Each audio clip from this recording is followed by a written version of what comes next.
Ayate chagaya. İyi, her şey yolunda. What is the Turkish version of that? Hi guys, I am Esra Bilgic, and today I will be trying to speak some popular Pakistani slang words and phrases, and also teach you the Turkish version of them. My first slang word is genuine baat. Genuine baat. What does that mean? It means you said the right thing at the right moment. Doğru zamanda doğru yerde olmak.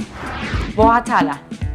Boğatala is muazzam, harika, muhteşem. The next one is kıyasinay. Kıyasinay. Kıyasine. Ne haber dostum? Nasıl gidiyor? In Turkish. Sinonay. Sinone. Sin on he. It can be iyi gidiyor. İyi. Her şey yolunda. Jobatay. Jobate. That's true. Aynen öyle. Jobate. Jobate. Yes, the next one is jugar. Jugar. Yalandan iş çevirdin. Öylesine bir şeyler yapmak istedin, yaptın yani. That means a lot.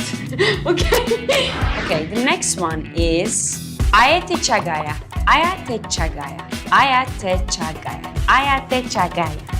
What does that mean? Geldim, gördüm, yendim. The next one is cheetah. Cheetah. What does that mean?